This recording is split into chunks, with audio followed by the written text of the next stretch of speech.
I am here right now raising my voice in solidarity for federal workers, the immigrant communities, the LGBT communities, people with disabilities, Palestinian advocates, and anyone else who is feeling the chill of oppression on liberty.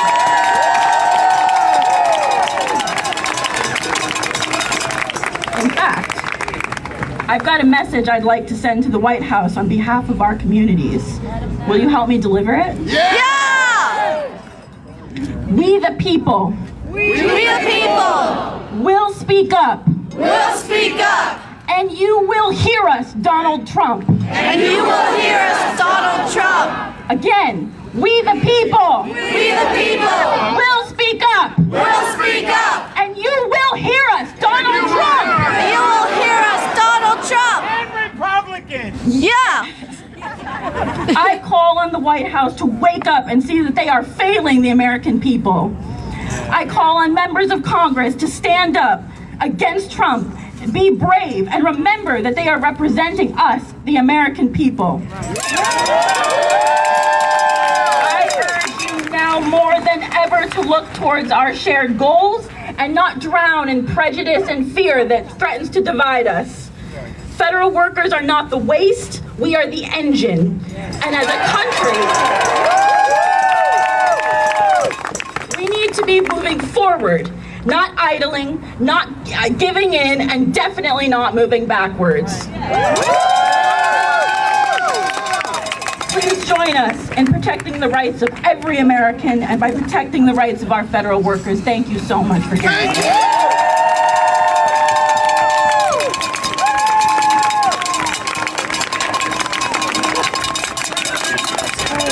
It's okay. Ho ho! Trump and Musk have got to go. Hey hey!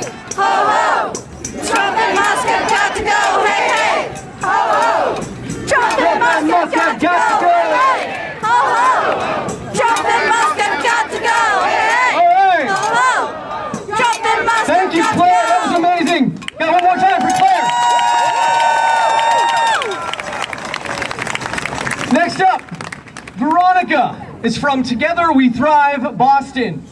She's got a story, she's got a backstory that puts her in a great place to tell us a little bit about what we can do to stop a dictatorship. Please welcome Veronica.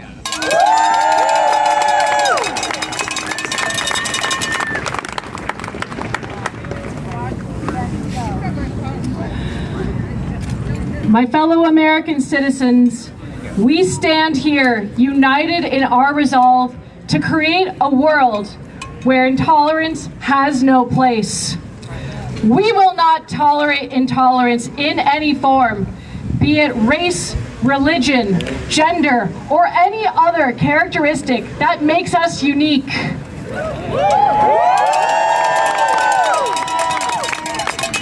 Our strength lies in our diversity, and it is this diversity that fuels our progress and our innovation. I'm a member of Together We Thrive Boston. Our mission statement is this: we are committed to building a safer, more resilient Boston by mobilizing resources, amplifying community voices, and advocating for policies that support our most vulnerable populations.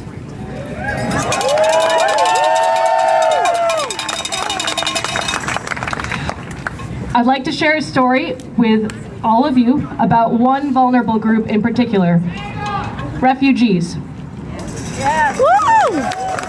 My mother's parents fled Russian-occupied Ukraine in 1941. Stalin was stealing territory and stamping out non-Russians. He saw people like my ancestors as the enemy, a scourge to be destroyed. My grandmother didn't tell me this story until her last days on this earth, but it was an epic tale of perseverance and the human spirit. She told me how she was hiding in forests, surviving off of acorns. She had bloody feet from miles walked in terrible shoes. She was a 14-year-old girl, and she only wanted to go to school, be with her friends, be surrounded by the comforts of home. She wouldn't have those again until she came to the United States of America 3 years later in 1944, a 17-year-old refugee. She was on the run and in hiding for 3 years. An immigrant was accepted into this country. She was welcomed and she made a life for herself. I'm standing here today as proof that we were once a great country who embraced those who came here, whether it be by choice or by necessity.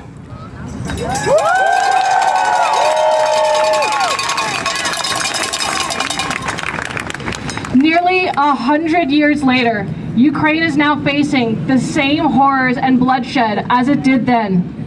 The current face of America, our president, had the gall to publicly insult Zelensky, one of the bravest leaders that any nation could hope for. How can they abandon Ukraine so easily? How can they support this devastation, even blame the victims who are being slaughtered? It's shameful, and it is not what the American people believe in.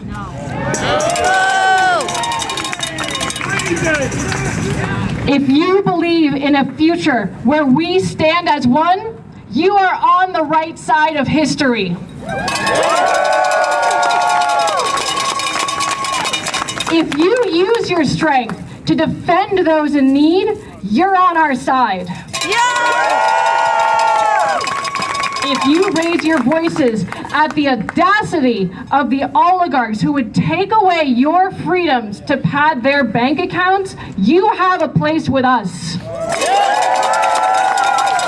And if you believe that no man or woman is above the law, raise your voices in solidarity now.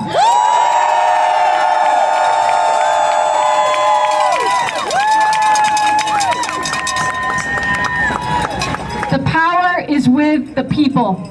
It is with each and every one of us who dares to dream of a better future and who believes that we must stand up against injustice and who believes in the power of collective action.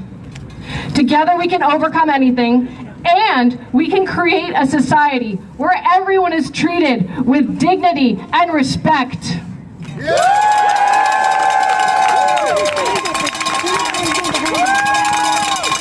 We will not rest until our demands are met.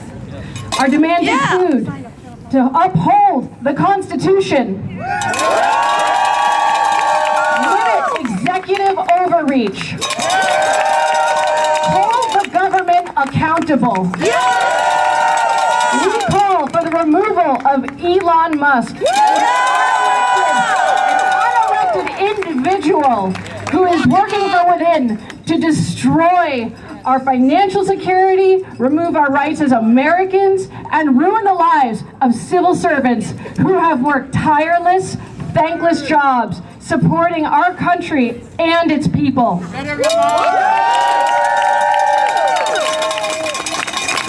We demand that those in judicial positions uphold the law impartially rather than colluding to protect and line the pockets of those who already have orders of magnitudes greater wealth than most could even begin to fathom.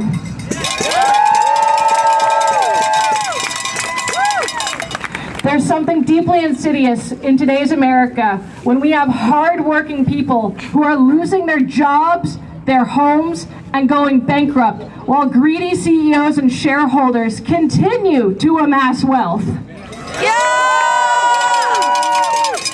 On top of this, those in power continue to make decisions which further suppress its people. The outrage that we all feel today will not go to waste.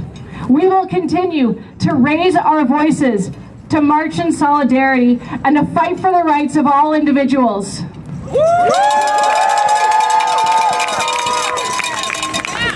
Our journey may be long and challenging, but we have a shared vision of a world where equality and justice prevail.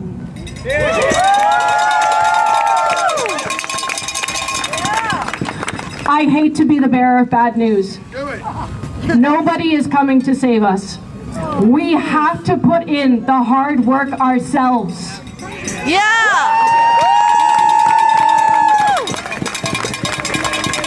There are 4 key steps to stopping a dictatorship in its tracks, and it comes from the people coming together in solidarity and supporting each other. Number 1, strengthen the oppressed population themselves in their determination, their self-confidence, and their resistance skills. Remind those that are feeling helpless that if they wish to see change, they cannot comply in advance. Encourage your fellow Americans to stand in the face of fascism and shout, "You have no place here."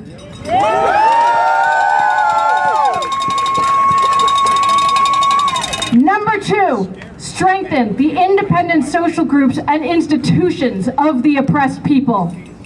Our strength comes not only from the individual, but it comes from our joint strength coming together. Through organized resistance, we will overcome those that wish for our compliance, and we will not oblige.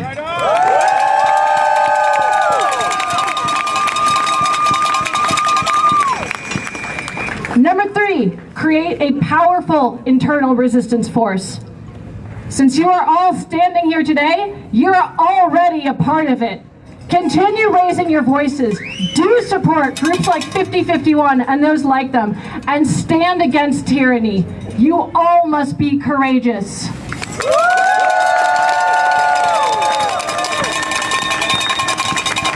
And finally, number 4, we must develop a wise, grand strategic plan for liberation and implement it skillfully.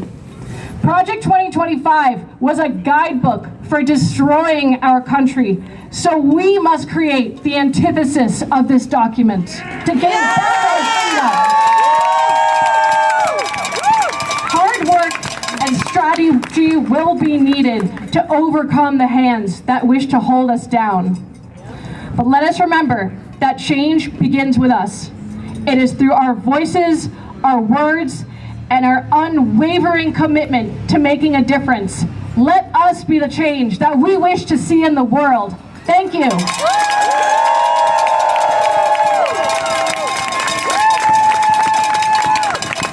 Thank you, Veronica.